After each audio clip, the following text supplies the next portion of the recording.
Hola, mi nombre es Bárbara Arizaga y soy host del podcast Aula Magna. En este episodio entrevistamos a Martín Tetaz. Él es economista especializado en economía del comportamiento, investigador, docente, divulgador y speaker. Hola Martín, es un gusto tenerte el día de hoy en un episodio del podcast Aula Magna. Hola Bárbara, muchas gracias por la invitación. El gusto, por supuesto, es mío. Para comenzar, ¿por qué no nos cuentas un poco de ti y qué te inspiró a especializarte en economía del comportamiento? Mira, fue la suerte, fue un fenómeno absolutamente aleatorio porque yo me gradué de economista en el diciembre del 2001 y en el 2002 yo quería seguir estudiando, pero no tenía muy definido en qué especialidad o qué maestría hacer. Y justo le entrega a la Academia Sueca el Premio Nobel de Economía a Kahneman, es el padre de la economía del comportamiento, es un psicólogo, entonces era medio se habían vuelto locos los economistas que premiaban a un psicólogo, ahí había algo que ameritaba ser estudiado, y entonces a continuación empecé a estudiar psicología para poder comprender un poco mejor el disclaimer que la mayoría de estos autores que trabajaban en temas de economía de comportamiento tenían, era, aunque no tengo formación en psicología, y yo digo, bueno, tengo que tener formación en psicología para poder opinar de este tema, había como una oportunidad ahí, un nicho, y bueno, me apasionó, la verdad que en última instancia, la economía, Jorge Lanata, que es un periodista muy importante de Argentina y de Latinoamérica, dice siempre que la economía es una rama de la psicología, ¿no? Porque se trata de personas que toman decisiones y tienen que pensar, evaluar costos, beneficios, bueno, en última instancia, algo es susceptible de ser analizado por parte de la psicología mucho mejor, inclusive que de la sociología. Sí, definitivamente. ¿Cuál es el comportamiento económico psicológico que más te sorprende? Hay muchísimos comportamientos. En Argentina, uno de los dos fenómenos que son muy marcados ahora y que tienen mucho que ver con las crisis recurrentes son, primero, la ilusión monetaria. Nosotros tenemos altísima inflación en Argentina y mucha gente se comporta como si los valores nominales fueran más importantes que los valores reales. Por ejemplo, por mencionarte un caso, hay un crédito hipotecario, un sistema de créditos hipotecarios en Argentina que se llamó UVA, por unidad de valor adquisitivo, que obviamente iban ajustando al ritmo de la inflación y mucha gente cree que debe el doble que antes y en realidad no debe el doble que antes, del mismo modo que se da cuenta cuando le tocan los ingresos. O sea, en Argentina los salarios hoy son probablemente 10 veces lo que eran en términos nominales los salarios hace 6 o 7 años atrás, y nadie cree que gana 10 veces más, digamos, la gente se da cuenta que eso es una ilusión y que simplemente es un efecto de la inflación. Sin embargo, con las deudas sí parece haber esa ilusión monetaria y la gente entonces cree que debe más, aunque en realidad en términos reales debe menos. Ese es uno de los factores, pero el otro, por ejemplo, tiene que ver con la ilusión fiscal. Hay ahora un entusiasmo porque el gobierno propone bajar el impuesto a las ganancias para la clase media, pero Argentina tiene déficit fiscal y uno pregunta, pero ¿cómo lo van a financiar? Es evidente que lo van a financiar con más emisión monetaria que va a generar más inflación, pero la gente esa parte no la ve. Vamos, hay una ilusión fiscal, la sensación de que el Estado lo puede pagar, entonces el público le reclama al Estado que pague determinadas cosas o que baje impuestos, y es relativamente fácil hacer demagogia y decir, bueno, está bien, yo bajo los impuestos que ustedes me piden, o subsidio el gasto de la energía, o subsidio algún tipo de gasto que ustedes me piden, y después de algún lugar tiene que salir ese dinero, ¿no? Sí, definitivamente. Y es muy curioso eso porque en Ecuador sucedió un fenómeno parecido, que fue que cuando se dolarizó, las personas sintieron que perdieron un montón de plata, pero no es que perdieron, era que el sucre, nuestra moneda que teníamos antes, no valía nada. Exactamente. Bueno, una situación muy parecida. Acá nosotros tuvimos una suerte de dolarización en los 90, que fue una convertibilidad, una caja de conversión que funcionaba muy parecido a la dolarización, y efectivamente pasaba exactamente lo mismo que tú estás comentando para Ecuador. Y después hay muchos otros sesgos en el comportamiento, como inversores, por ejemplo, las personas, hay un sesgo que se llama sesgo atencional. Entonces nos focalizamos más en algunas cosas. La gente cree que hay más inflación de la que en realidad hay. ¿Por qué? Pues, primero, hay mucha inflación en Argentina, pero la gente tiene la sensación de que los números que reporta el Instituto de Estadística están de alguna manera pinchados, porque uno no mira los precios que no se mueven, uno tiene un sesgo para mirar los precios que se mueven. Entonces, tiene la sensación de que la inflación es más alta. O el sesgo atencional que te comentaba de los inversores, que miran los precios que se publican, pero entonces, por ejemplo, creen que el real estate o el ladrillo, como le decimos en Argentina, es un poco más seguro porque no ven los precios todos los días. Ven los precios de las acciones, sí, entonces dicen, no, yo no podría tener plata en acciones porque las acciones de las compañías un día bajan, suben 5%, otro día bajan 5%. Sí, pero los precios de propiedades también hacen el mismo recorrido, solo que nadie que se compre una propiedad va al otro día a tasarla en la inmobiliaria y la semana siguiente otra vez a tasarla a ver cuánto vale su inmobiliaria. Pero la verdad es que el real estate también, en las operaciones que efectivamente se hacen, que es lo que se llama el precio efectivamente cerrado, y ahí tenés otro sesgo, parece una mamushka de sesgos esto.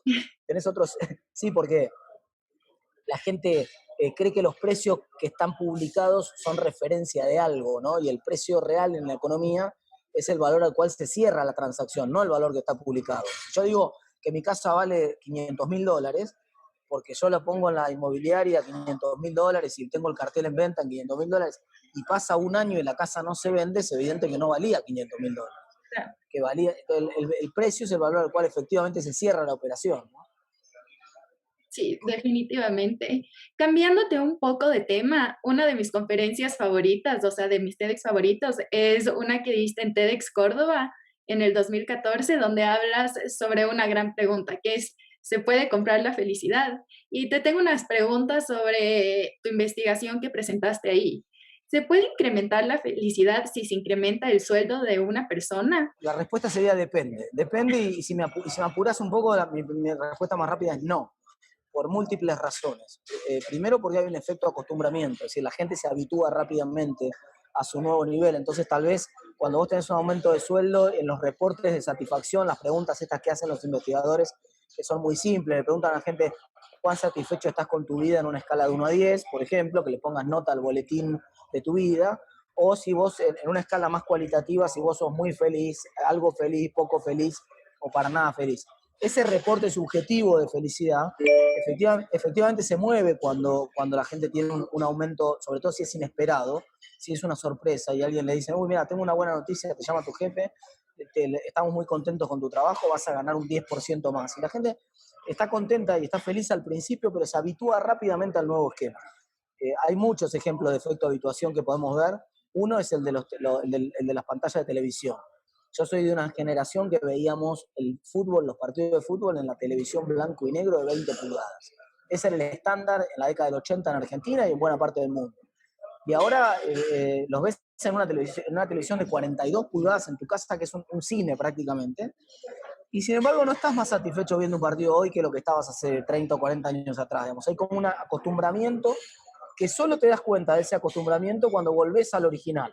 Cuando volvés, si mañana te sacaran la televisión que tenés en tu casa y te pusieran una tele de 20 pulgadas blanco y negro, seguramente sentirías el golpe. Pero de otra manera te acostumbras muy rápidamente.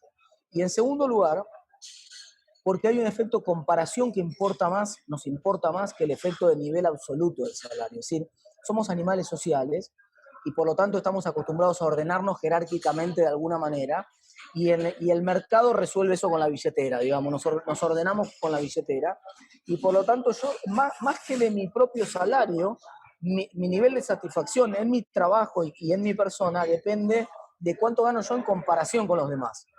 Y eso tiene bastante lógica también, porque es como una fuente de información. ¿Cuánto debería ganar yo como profesional? No tengo idea, entonces miro cuánto ganan mis colegas. Y si yo gano un poco mejor que mis colegas, quiere decir que conseguí algo mejor de lo que me podían merecer. Y si gano un poco menos, estoy insatisfecho porque quiere decir que mis colegas, que son iguales que yo, están ganando un poco más. Entonces, hay más importancia a veces en la comparación de ingresos que en el nivel absoluto. En una oficina donde todos tus compañeros tienen 20% de aumento y vos tenés 10% de aumento, estás menos feliz que ayer. Y vos decís, pero ¿cómo? Tendría que estar más feliz si gano 10% más que ayer. Sí, pero ahora te enteraste que tus compañeros consiguieron 20% de aumento y tenés una bronca bárbara porque no entendés por qué a vos te dieron menos. Tienes toda la razón en todo eso. Parece algo tan claro, pero a veces no nos damos cuenta que no es solo sobre números, sino también cómo te sientes con el resto. Y creo que por eso la envidia es una de las emociones que mueve un montón, o sea, de cómo actúas. Sí, como te decía, esa envidia tiene como dos partes, ¿no? Una parte que es simple búsqueda de información. Es decir, yo tengo que saber, yo me recibo, por ejemplo, de abogado, de contador, de economista, de lo que sea. Yo no tengo la menor idea de cuánto gana un profesional que se acaba de recibir. Entonces, lo normal es que yo mire cuánto gana el resto.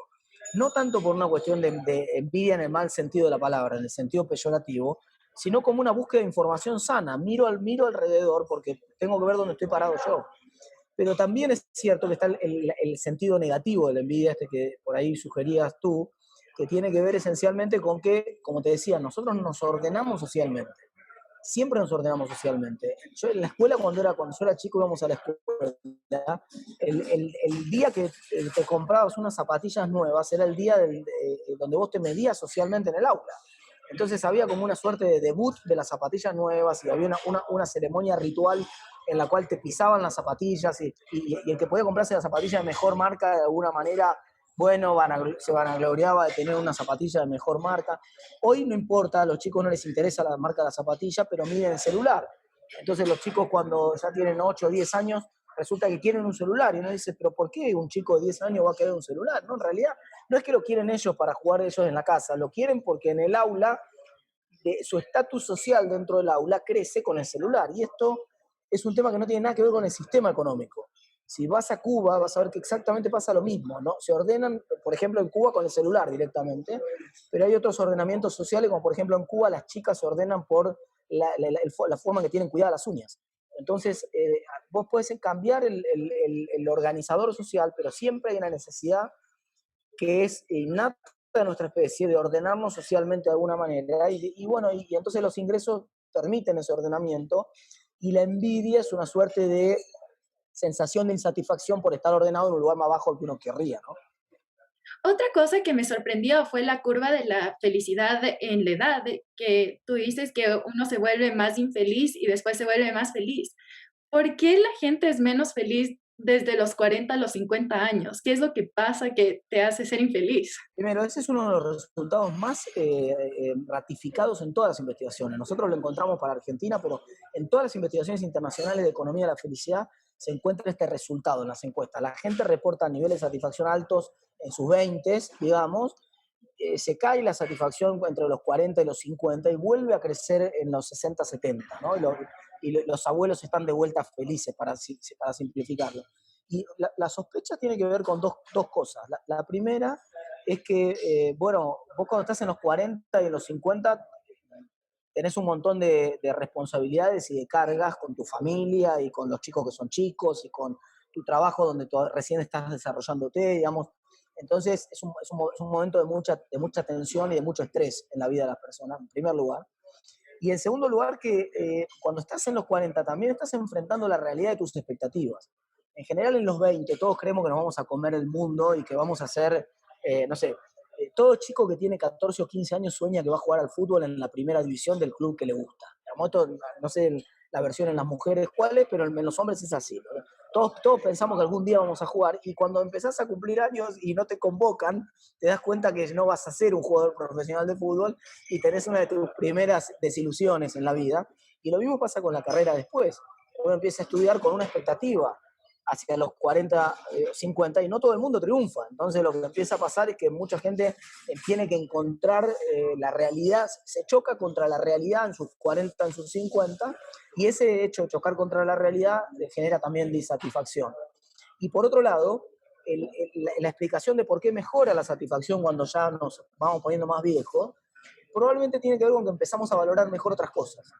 Entonces ya no en primer lugar ya la cuestión económica deja de ser una preocupación tan grande porque ya estamos más ordenados, ya no tenemos hijos a nuestro cargo, entonces ya con lo que ganamos estamos más o menos bien, entonces ya no estamos tan preocupados en lo económico y empezamos a disfrutar otras cosas que son las que todas las investigaciones muestran que efectivamente mueven la aguja de la satisfacción, que esencialmente son las relaciones sociales. Entonces le damos más tiempo a comer con amigos, a vernos con la familia, a pasear con los nietos, los que son abuelos, o con los hijos, los que son padres. Entonces empezamos a valorar más las cosas que efectivamente mueven la aguja de la satisfacción, que como te decía, tienen que ver con nuestra vida social. Sí, creo que eso también puede explicar por qué cuando, bueno, no sé si es que pasa esto en Argentina, pero sé que pasa en Estados Unidos y en Ecuador, que cuando los hombres tienen un midlife crisis se compran un carro. Con los hombres, también pasa con las mujeres.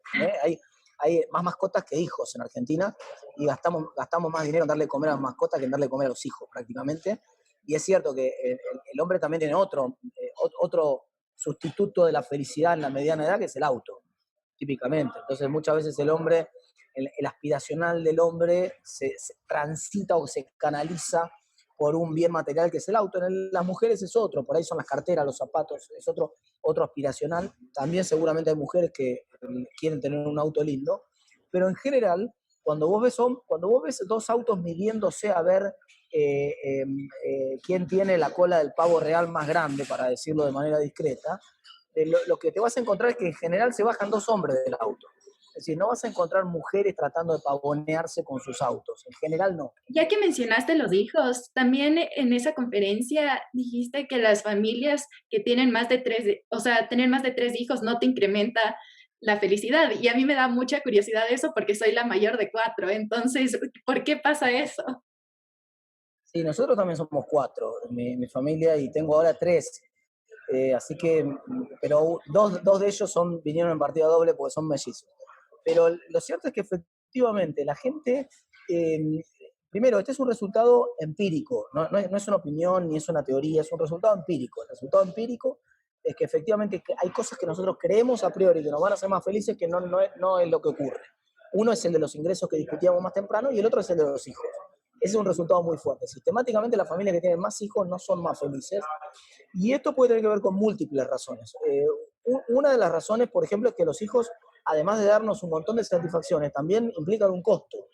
No en términos económicos, o mejor dicho, no solamente en términos económicos, sino que muchas veces en términos de las cosas que tenemos que resignar de nosotros mismos.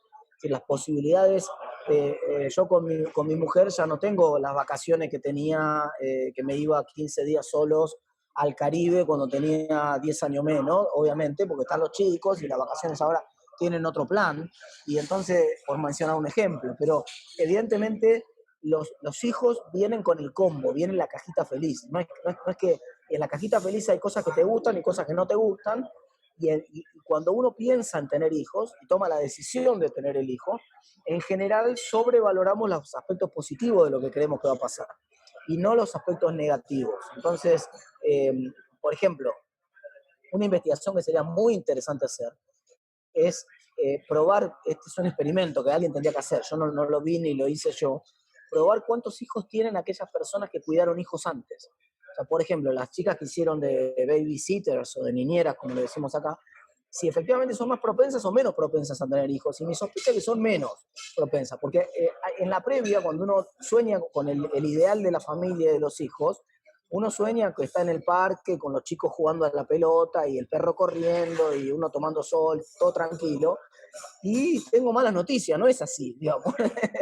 Si bien hay momentos de satisfacción, también hay mucho estrés. El nivel de estrés de una familia con hijos es alto y inclusive es causa de divorcio.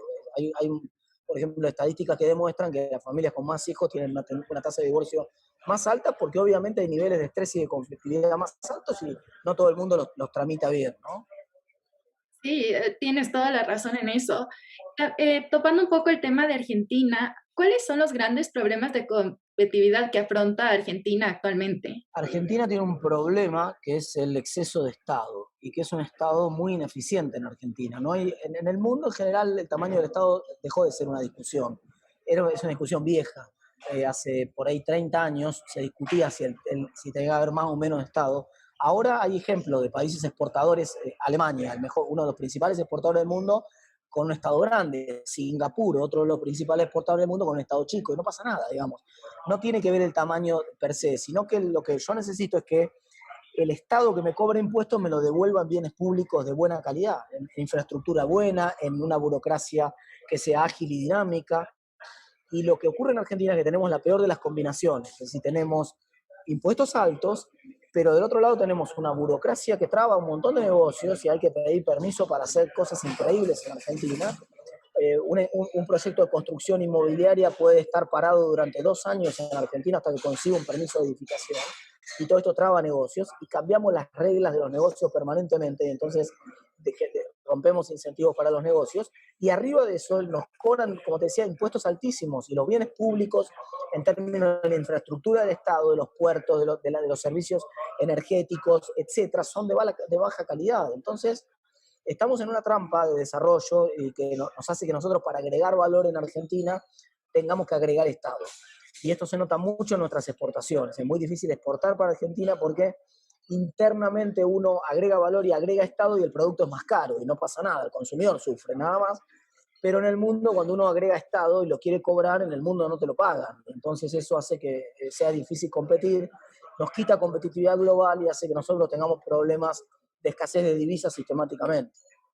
Sí, yo creo que también es importante pensar en la cultura. Cuando uno se refiere al tamaño del Estado, uno no puede comparar la cultura latina con la cultura que sea de países europeos, o sea, como Alemania o países nórdicos, porque evidentemente los políticos que agrandan el tamaño del Estado en Latinoamérica se han hecho millonarios. De ejemplo, Kirchner, Rafael Correa, Chávez, pero en Europa no se dan esos casos. Sí, no solamente, yo siempre digo que la corrupción no tape la ineficiencia.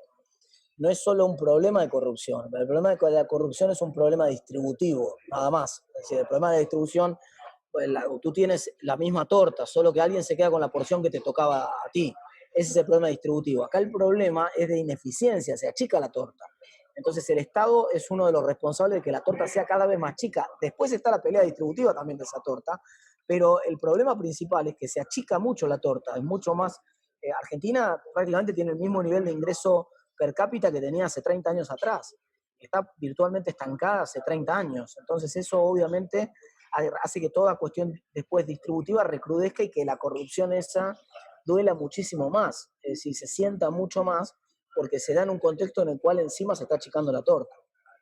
Sí, evidentemente. En una de tus entrevistas reconoces que la gestión de la pandemia argentina fue un desastre. Si bien es cierto que la pandemia afectó a todo el mundo, es evidente que la manera que reaccionó cada gobierno, dada su realidad económica, ha marcado el diagnóstico económico de cada país. Tanto en Ecuador como Argentina cerraron el país más cuando había menos casos, o sea, al principio de la cuarentena. ¿Cuál es tu explicación psicológica o la razón por la cual el gobierno de Argentina manejó tan mal la situación, considerando que no existía ninguna evidencia de que cerrar el país iba a ser la solución? Primero, en el mundo en general, hubo un sesgo respecto de la pandemia muy marcado que se llama framing effect, un efecto de encuadre, ¿no? Es decir, el foco estuvo puesto en la cantidad de muertos en términos absolutos y los números lucían realmente preocupantes. Si uno hubiera planteado el problema de la pandemia al revés, no con esto quiero bajar el precio de la pandemia, es un problema importante, ahora voy a abundar, pero si uno hubiera planteado que 99,99% del mundo no falleció por el coronavirus, digamos, uno dirá, bueno, entonces tan grave tal vez no es. Y no sé si justificaba la magnitud de las medidas que se tomaron. Sí, por supuesto, justificaba tomar medidas, pero no sé si esa magnitud, en primer lugar. En segundo lugar, los presidentes en muchos lugares del mundo tienen algo que se llama sesgo de acción, o sea, necesitan actuar. Es como, hay una investigación que se hizo, creo que es en Colombia, si no estoy equivocado, se hizo con datos del fútbol argentino, de cómo se patean los penales. Los arqueros en general, cuando se patea un penal, el penal es un juego de suma cero, digamos, uno de los dos gana, y es una suerte de piedra, papel o tijera, el juego de piedra, papel o tijera, porque hay para el arquero tres opciones, o se queda en el medio del arco, o se tira a la derecha, o se tira a la izquierda, y para el jugador que va a patear también son esas tres opciones, o patea al medio, o patea a la derecha, o patea a la izquierda. Es un piedra, papel o tijera. Sin embargo, los arqueros rara vez se quedan en el medio, o sea, se quedan mucho menos de lo que normalmente deberían quedarse desde lo que la teoría de los juegos óptimamente sugiere. Y eso lo que demuestra es que hay, la tribuna de alguna manera le perdona al arquero que se haya equivocado y se tire para el otro lado. Lo cual es ridículo para alguien que no mira fútbol. Alguien que no conoce el deporte y no mira fútbol, le parece increíble que nadie le diga nada al arquero que va para el otro lado, que va a la pelota, y uno dice, pero el arquero se está tirando para el otro lado, no lo insultan. No, no. La tribuna entiende que el arquero tuvo que adivinar y bueno, puede haber, es una moneda al aire. Ahora, cuando el arquero se queda en el medio demasiado, la tribuna se empieza a poner nerviosa y dicen, che, te pagamos para atajar. Trata de atajar la pelota. Y los políticos tienen el mismo sesgo. Es un sesgo de acción. Entonces ellos sienten que los eligieron para tomar decisiones. Y que si ellos no toman decisiones, y muchas veces la mejor decisión es no hacer nada. O no necesariamente mostrarse demasiado. No hay peor cosa que un político con iniciativa a veces, ¿no? Sobre todo cuando no amerita la situación o no hay bases científicas ciertas para tomar decisiones. Y lo que faltó mucho en el mundo, y particularmente en Argentina, fue basar la política en datos. Y esto es un problema que trasciende a la pandemia. La pandemia lo que hizo fue desnudarnos y mostrarnos de qué estaba hecho el Estado. El Estado está hecho de un montón de políticos que no, hace muchos años en Argentina se acostumbran a tomar decisiones en base a levantar el dedo a ver, mirar para qué lado viene el viento o tener o alguna presunción o alguna intuición, pero que no se basan en datos. La política que no se basa en datos produce malos resultados. Entonces en Argentina, no basarnos en datos y no basarnos en ciencia generó que terminemos en el 10% de los países con más caída de la economía, en el 15% de los países con más muertos por millón de habitantes. Una de las peores combinaciones, porque ni siquiera no cuidamos la economía y tampoco cuidamos la salud. ¿Y crees que se haya incrementado la pobreza en Argentina puede causar aún más muertes de las que se hubieran causado si es que no se hubiera cerrado tanto la economía? No, realmente no, la respuesta es no, hay que verlo en el largo plazo. Creo que hay otros problemas más graves. Por ejemplo, dos problemas más graves de haber cerrado tanto la economía. El primero, en materia de salud, cayeron mucho las consultas preventivas de enfermedades cardíacas y oncológicas. Te estoy diciendo dos cosas gravísimas. No es que la gente dejó de hacerse una cirugía estética para que los pómulos lo hicieran mejor. La gente dejó de controlarse el corazón y dejó de controlarse tumores en Argentina. Y esto tiene consecuencias de largo plazo que sí son graves. No creo que en la magnitud comparable con los 51.000 muertos que tuvimos por la pandemia, no creo que tan graves, pero sin duda graves. Y la segunda es en materia educativa. Si los colegios cerrados durante tanto tiempo en Argentina dejaron en lugares donde ni siquiera ridículamente cerrados, en regiones enteras que no tenían circulación viral, hicieron que 1,5 millones de chicos de los sectores más desprotegidos de la Argentina perdieran un año completo, perdieran todo contacto, ni siquiera por WhatsApp con la escuela, total contacto durante un año. Y esos chicos, la única esperanza que tenían de salir de la pobreza estaba en la educación temprana, en la educación inicial, en la educación de los primeros años. Toda la investigación científica, por ejemplo, de James Heckman, del Premio Nobel de Economía, demuestran esto. Entonces, Argentina se dio el lujo, que no podía darse, de encarar una cuarentena demasiado larga que no podía pagar, y ahora estamos viendo las consecuencias de esa cuarentena larga en términos de inflación, por ejemplo, y de darse el lujo de privar de educación y de salud a mucha gente que por razones de vulnerabilidad económica o de condiciones de salud delicadas, como acabo de mencionar, no podían darse ese lujo. Sí, tienes toda la razón. Tengo una pregunta que es más, o sea, sobre la psicología de los argentinos. ¿Por qué se volvió a votar por un candidato de la misma línea de los Kirchners, aunque sea evidente de que el kirchnerismo ha causado mucho daño en Argentina? Bueno, en realidad yo considero que desde 1946 fue cuando Perón comenzó la decadencia argentina, eliminando la prosperidad y el futuro de crecimiento. Hay un problema general de los países de América Latina, que César Zucco y Diana Campelo, dos economistas de Princeton, escribieron hace un tiempo, y que recomiendo que los googleen, que es que en los países latinoamericanos somos muy malos para identificar cuánto de lo que nos va bien es por la gestión del gobierno y cuánto por el viento a favor que sopla de afuera. Entonces, Argentina durante el kirchnerismo tuvo los mejores términos internacionales de precios internacionales de su historia. Soja, que es nuestro producto de exportación número 1, 4 veces más alto el valor, a $600, la década anterior había estado a 150.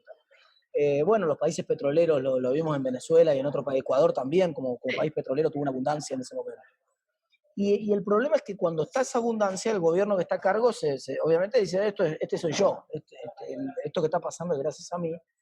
Y después cuando eso se acaba, se agota, porque los precios internacionales ya no son los que eran antes, el gobierno usa todas las reservas que tiene, en todo sentido, energéticas, de inversión, reservas internacionales del Banco Central, para estirar la fiesta todo lo que pueda, y al gobierno que sigue le toca pagar esa fiesta. Digamos, y la gente no es muy buena para distinguir esto, pues la habilidad del piloto sí es porque le tocó una época de tormenta o le tocó el mar calmo, ¿no? En primer lugar. O sea que ahí hay un problema. Pero en segundo lugar, realmente al gobierno que siguió, al gobierno de Macri, no le fue bien en lo económico, es para otro programa discutir por qué, pero no le fue bien en lo económico, y la gente en Argentina simplemente lo que hizo fue castigar, y tampoco es que con eso le alcanzaba al kirchnerismo para volver. Una jugada política muy, muy interesante de parte del kirchnerismo, que se disfrazó de no kirchnerismo. Entonces, la propia Cristina Fernández, que había sido la presidenta en el periodo anterior, en vez de ir de candidata de presidenta, aceptó ir de vicepresidenta y postuló de presidenta a una persona que había sido muy crítica de ella dentro del peronismo, dentro del propio movimiento político, y que aparecía a la luz de mucha gente que era crítica con el gobierno de Macri, aparecía como una opción moderada. Entonces muchos decían, bueno, en una de esas puede ser que venga una suerte de kirchnerismo más moderado, que no cometa los excesos que cometió el anterior, que tenga Alberto Fernández, el nuevo presidente, no es Cristina. Esta ilusión un poco, y también la voluntad de creer, ¿no? La voluntad de creer, que muchas veces la gente tiene la necesidad de ilusionarse con un proyecto, con algo, y en ese momento lo supo aprovechar bien el kirchnerismo. Sí, y yo creo que Ecuador podría ir en el mismo camino y por eso quiero que les recomiendes a los ecuatorianos qué hacer, porque ya nos acercamos a la segunda vuelta y uno de los candidatos es un candidato de Rafael Correa. Evidentemente, cuando le tuvimos a Correa, el precio del petróleo era mucho más alto, entonces se tuvo un gobierno mucho más estable de un gobierno que tuvo que afrontar pandemia, terremoto y miles de otras cosas. ¿Qué les recomiendas a los ecuatorianos en el momento de juzgar al siguiente candidato? Que es muy fácil, esa es la más fácil de todas las que me hiciste, que miren Argentina, que miren lo que está pasando en Argentina, sin lo que está pasando en general en América Latina es que toda la región está sufriendo los términos de intercambio que no son los que eran antes, que se acabó ese viento a favor tan fuerte. Ahora circunstancialmente se están recuperando los precios de algunos commodities por lo que pasó con la pandemia, pero tampoco vamos a ver cuánto dura. Entonces, quiero decir, ya uno añora las épocas que fueron, pero el panorama es muy distinto y ya lo están viendo, tienen la suerte, los ecuatorianos tienen en este sentido la suerte de que están viendo el futuro anticipado. Así como tuvimos la suerte de ver la pandemia en anticipado, lo que estaba pasando en Europa, de alguna manera nos permitió anticipar lo que podía pasar en América Latina, que efectivamente terminó pasando, acá pasa una cosa parecida. Lo que está pasando en Argentina ahora es una muestra de que eso podía ser una ilusión, de que el bienestar que tuvo transitoriamente el kirchnerismo en Argentina entre 2013 y 2015, esencialmente se debía a los precios internacionales tan favorables, que cuando esas condiciones no están, el populismo sin dinero hace más daño que soluciones. Sí, muchísimas gracias por respondernos todas estas preguntas. Como última pregunta, quería que nos cuentes dónde te pueden encontrar nuestro público para seguir escuchando tus ideas y todas tus reflexiones. Tengo una página que es www.martintetaz.com y después en las redes sociales, por supuesto, en Twitter, en Instagram, en Facebook, en todas las redes sociales también estoy. Muchas gracias, Martín. Ha sido un gusto tenerte en este episodio el día de hoy. Bueno, muchísimas gracias.